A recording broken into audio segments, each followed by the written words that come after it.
Tatawagan natin ngayon si GCash. Kapag tinawagan natin ngayon si GCash, tatanungin tayo ngayon tungkol sa verification ng ating account. Siyempre, matutulungan ko lamang kayo kung online din kayo. And kung hindi naman kayo makakapunta or sobrang malayo kayo, ang mangyayari niyan is talagang kailangan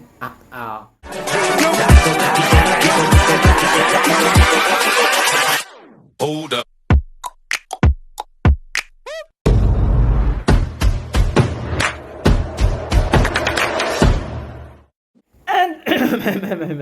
And hello, magandang araw po sa inyong lahat and welcome back po dito sa Almontero Tutorial. Ayan, lipat tayo ng pwesto natin para tawag dito, hindi masyadong nagsa-sunlight.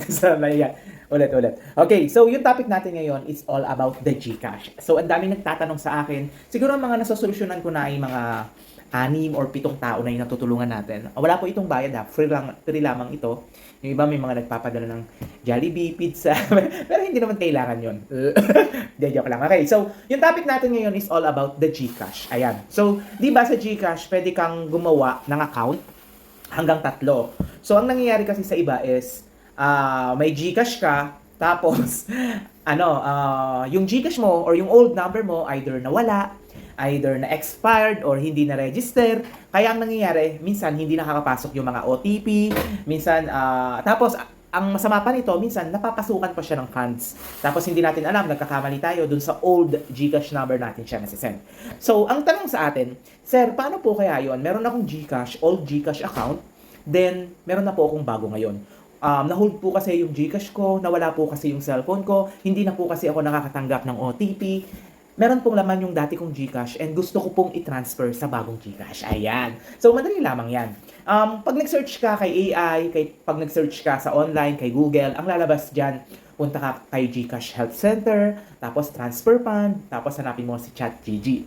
Pero nung binalag ko yan, dati may ChatGG, ngayon wala nang ChatGG. Kaya yung video ko na yon, ang daming nagsasabi, Sir, wala namang ChatGG. Meron pa nga nagsasabi na, hindi yan totoo, yan, wala namang ChatGG. Ganun. Kaya nire-reply ako na, Sir, matagal na po yung video na yan. Ayan, so, ganito lang. Unang-una, kung hindi ka masyadong techy or technical aspect in your life, kung hindi ka masyadong ganyan, pwede ka magpatulong sa amin. Pero, yun nga lang, base lang kung hindi kami busy, kung nasa mood kami, ganun. Kasi minsan talagang sobrang dami namin ginagawa. Kaya namin tumulong pero based on our availability lang. So, hindi porket nami-message kami or kaya namin kayong tulungan agad-agad. So, siguro pag sinipag, siguro kapag, honestly speaking naman, kapag medyo okay yung ating internet or ating telephone na yan. So, ang gagawin lang natin pag ganyan, so start now, 3 minutes. Ang gagawin lang natin pag ganyan, ito isa-isahin ko. Unang-una, i-ready nyo yung inyong GCash account. So, kung meron kayong old GCash, dapat meron kayong bagong GCash na gawa. Dapat verified ito. Okay? Ayan. So, kapag meron na kayo niyan, mag-ready kayo ng valid ID. Then, yung valid ID na yon, i-ready nyo. Tapos, yung valid ID na yon, mag-selfie kayo, nakaganyan. Ayan, i-ready nyo yan, naka-selfie with the valid ID. Tapos, yung valid ID, ayan, dalawa na yung kailangan.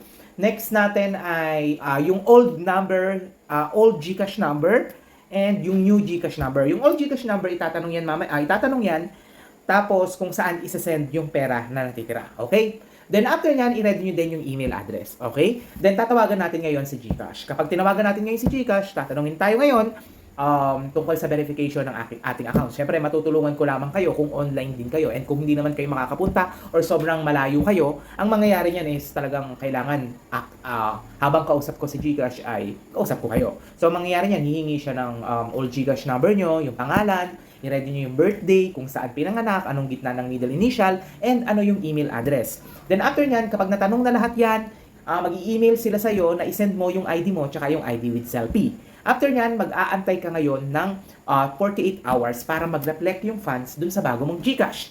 And isa pa, nire-require din nila or sinasuggest nila na kapag nagawa ka ng ganyang transaction, so itatanong nila, gusto mo ba i-delete na yung dating account para hindi na masenda ng pera and hindi na mangyari to. Ayan. So ganun lang kabilis. Sobrang bilis lang. Sobrang ganda pag nakakausap nyo si GCash. Talagang tiyaga-tiyaga lang sa pagtawag sa kanila. Kasi sobrang dami na rin naman talagang concern. Talagang daming tumatawag sa kanila. Ayan. So if ever naman na need nyo, so ang gawin nyo lang siguro, para siguro magpapansin lang kayo, siguro mag-subscribe lang kayo dyan sa ating YouTube. Hindi naman kami nagpapabayad, pero tulad ng sinabi ko, depende lang sa availability namin, kung sinisipag kami, kasi minsan sobrang hirap tumawag ni GCash. Lalong-lalo na medyo busy pa kami minsan sa aming mga guests, paglilinis, ayan. Depende sa amin.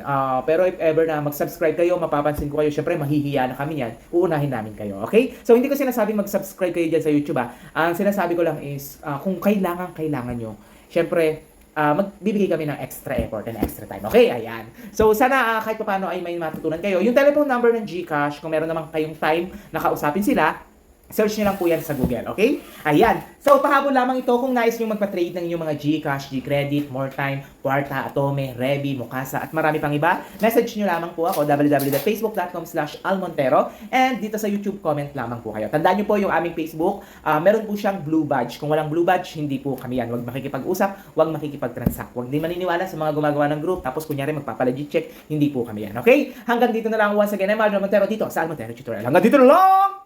Bye-bye!